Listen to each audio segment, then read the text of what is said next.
Hello everyone, welcome to Splendid Educational Hub. So today we are going to learn numbers name from 11 to 20. मग ह्या 11 to 20चं number जे आहे ते त्याचं इंग्लिशमध्ये कसं स्पेलिंग लक्षात ठेवायचं हे मुलांना आपण स्वतः पालक म्हणून कसं शिकवायचं हे आज आपण पाहणार आहोत. तर स्पेलिंग कसं लिहायचं हे खूप मोठं स्पेलिंग आहे असं वाटतं आणि त्यांना हे खूप डिफिकल्ट जातं. मग त्याच्यासाठी मुलांना हे स्पेलिंग डिवाईड कसं करायचं आणि स्पेलिंग डिवाईड करून थोडीशी ट्रिक वापरून हे 11 to 20 नंबर्स नेम कसे लर्न करायचे हे आज आपण पाहणार आहोत.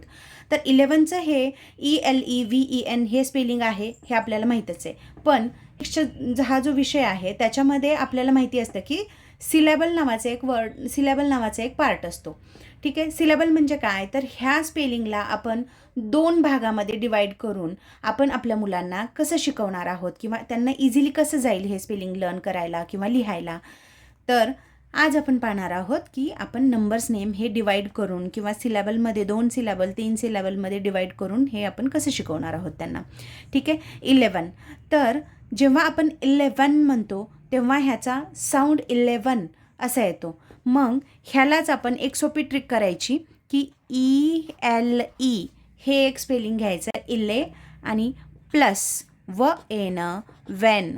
आपण म्हणताना बघा इथं 11 1 म्हणतो पण इथं ONE 1 येतं का स्पेलिंग नाही, इथं VEN हे स्पेलिंग येतं. मग ह्या दोन पार्टमध्ये आपण 11ला किती पार्टमध्ये डिवाईड करतो 2 पार्टमध्ये. मग ते हे असं शिकवायचं त्यांना की 11ला किती पार्टमध्ये आपण डिवाईड करतो 2 पार्टमध्ये आणि मग इले आणि वेन मिळून काय बनतं 11 स्पेलिंग बनतं. आता 12चं कसं करायचं की 12चं ट्व आणि ए हे जे आहे तो हा एक वर्ड घ्यायचा ट्वे आणि व जेव्हा आपण व म्हणतो तेव्हा LV हे येणार आहे हे मुलांना माहिती आहे आणि पालकांना पण माहिती आहे. पण व्हीनं इंग्लिशमधून जेव्हा केव्हा वर्ड एंड होतो किंवा संपतो व्हीनं हा वर्ड कधीच एंड होत नाही. त्याच्यामुळं आपल्याला हे ई शेवटी लिहावंच लागतं.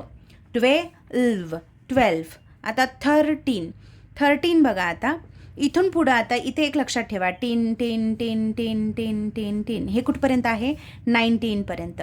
13 पासून ते 19 पर्यंत हे 10 आहे.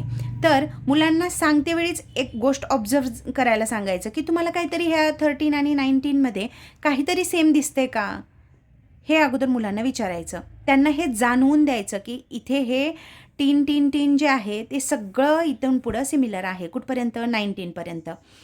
हे त्यांना अगोदरच आपण सांगून ठेवायचं जेणेकरून त्यांना हे स्पेलिंग खूप मोठं वाटतं बघते वेळी, पण जेव्हा हे त्यांना हे सेमच आहे हे कळतं तेव्हा त्यांना हे खूप सोपं वाटतं. तर 13मध्ये आणि टीन ह्याच्यामध्ये 3 पार्टमध्ये आपण डिवाईड करतो.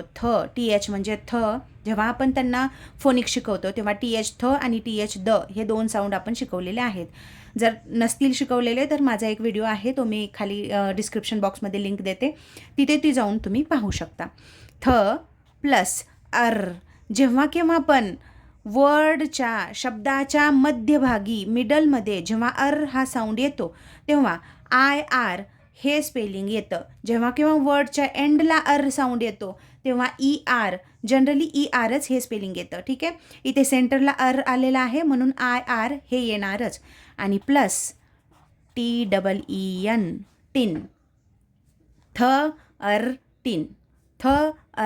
टीन. अगोदर हे तुम्ही स्पेलिंग शिकवायच्या अगोदर ह्याचं हे जे मी तुम्हाला लिहून देते डिवायडेशन ह्यांचं स्पेलिंगचं कसं करायचं किती पार्टमध्ये डिवाईड करायचं ह्याच्या अगोदर तुम्ही त्यांना साऊंड शिकवा.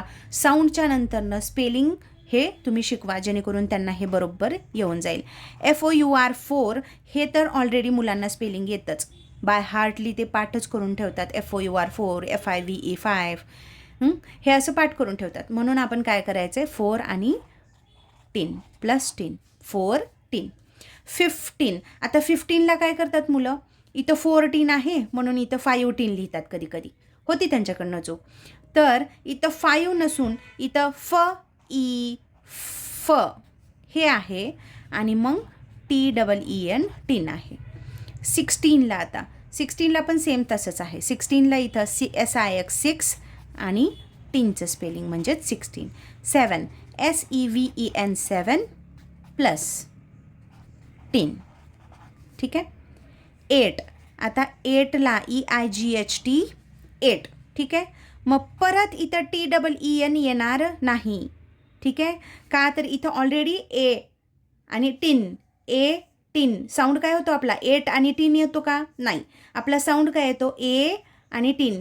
ए हे इथपर्यंतच संपून जातं, EIGH पर्यंतच ए संपून जातं.